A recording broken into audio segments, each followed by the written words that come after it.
Alrighty, boys. Let's talk about this fight. Wow. Absolute wow. So first of all, it's been a while since we had the UFC. It's been a few weeks, and I gotta say, man, you don't really realize how important the UFC is to you. Well, to me, you don't realize how just how much fun it really is until you don't get to watch the UFC in a while. And I completely understand there are a bunch of other MMA organizations out there that I can watch, but there's just something about the UFC. It just hits different. Anyways, UFC is back with Giga Chikadze versus Calvin Kattar. And before this fight happened, I'll be honest with you guys. I mean, you guys saw in the fighter showcase that I did, I really thought that Giga was going to be able to get the win. Looking at their striking styles, of course, the guy that has more weapons on the feet, you would look at Giga Chikadze. And then with Calvin Kattar, he mostly tends to focus on his boxing.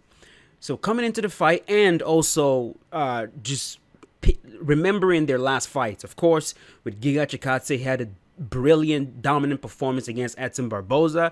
And then with Calvin Kattar, his last fight was against Max Holloway in a fight where he got battered. So keeping those two fights in mind, you can see why somebody would look at both of them and go, okay, in this stylistic matchup right here, there's a very high possibility that Giga Chikadze is going to be able to get it done. But, oh my God, Calvin Kattar had other ideas. First of all, his tactics when it comes to this fight, what he did in the beginning minutes of the fight was absolutely brilliant. Now, I don't know if the takedown that he got was as a result of opportunity or if it was actually part of their game plan. If it is part of their game plan, it was a brilliant game plan. Because like a lot of really, really good strikers, they're typically very, very dominant early on in the fight.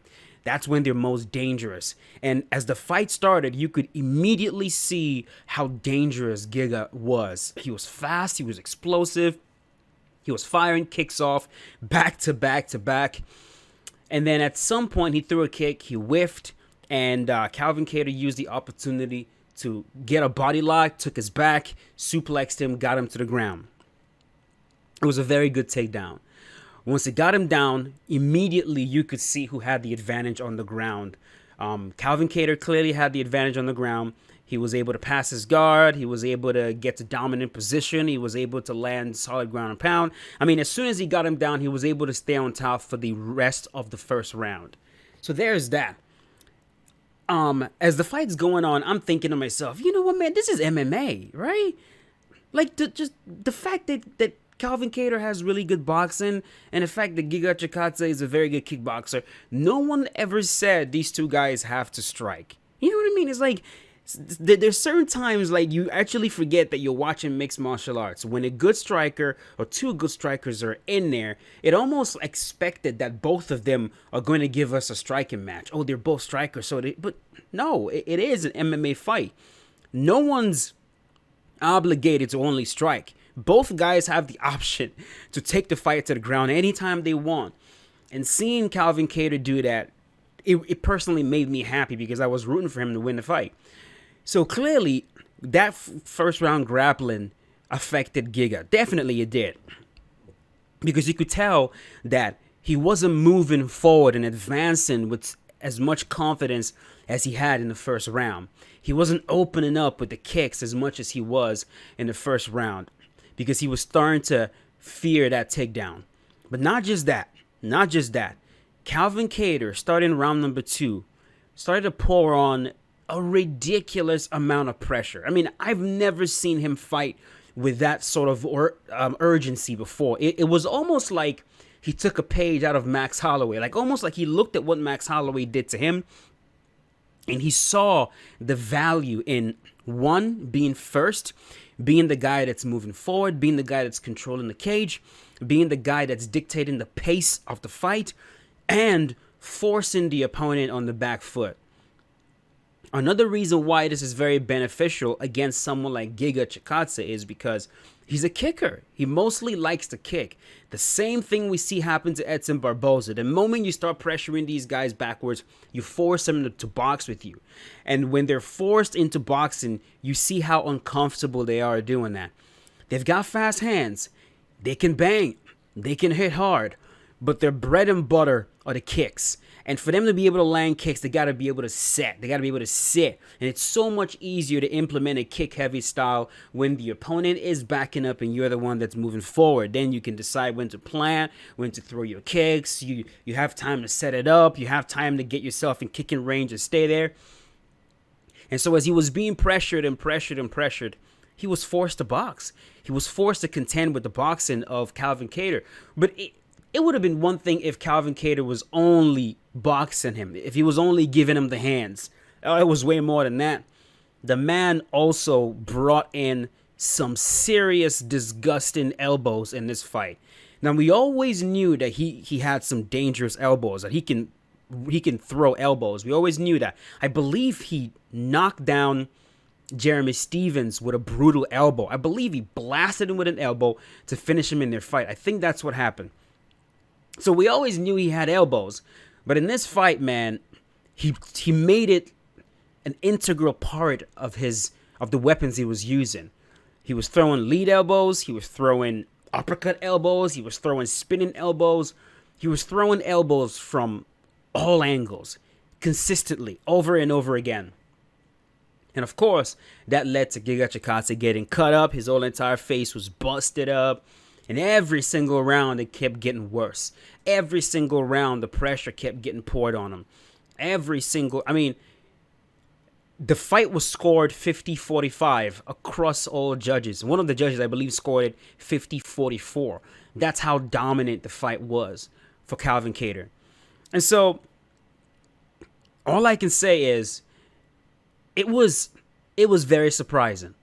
It was very surprising because a lot of times when fighters are coming off losses, they doubt themselves, they question their ability, they ask if they're still good enough to do this thing, especially when you're Calvin Kattar and you consider yourself to be one of the better boxers in the UFC, and then Max Holloway does what he did to you. It can mess with your head, right? It can make you question yourself, like, maybe I'm nowhere near as good as I thought I was. Because, in his fight versus Max was not competitive at all. That was a complete and utter beatdown.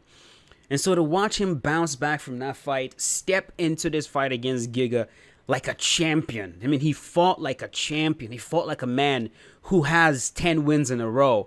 He fought like a man who was so confident, who knew exactly what his abilities were. Like a man who knew something nobody else did. That's exactly how he fought this fight. He didn't give a shit about the hype. He didn't care about the fact that Giga Chikadze had 7 wins in a row and just beat the elite striker Edson Barboza. He didn't care. He walked in there, walked that man down, and absolutely beat him down. And it was a pleasure to watch. It was a beautiful, beautiful fight to behold. The question now is, what's next? What's next for Giga Chikadze? I think, as the commentators were saying, this is going to elevate him. That's a possibility. Another possibility is it makes him question himself. It makes him reevaluate things. It makes him start having doubts. Because so far he's been very, very confident. He was basically overlooking Calvin. He really was. He was overlooking him, calling out the champion, talking about how the champion is taking the easy fight, and he really was already looking at himself as the champion of the weight class. So it's gonna be very curious to see what this loss is gonna do to him. Is it gonna make him start to question himself? Is he gonna bounce back and make the necessary changes he needs to make? For one, he's gotta depend less on his kicks, because right now there's a clear path to beating him, which is just force him to box. So we'll see what happens. In the meantime, I got to say, man, it is so good to have the UFC back. Next up is Francis Ngannou versus Cyril Gane. It is going to be a fucking blast. You guys have been asking me if I'm going to do a fight companion for that one. There is a 99% chance I'm going to do it, unless something crazy happens. So stay tuned for that. But that's it. That's where I'm going to leave it. Really, really glad that Calvin Kattar got the win. Really happy for him.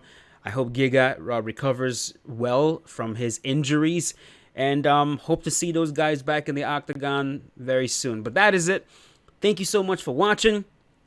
Let me know in the comment section, one, what was your prediction before going into the fight? And two, let me know what your thoughts are after you saw the fight, and we'll talk about it. All right, that's it. Stay safe.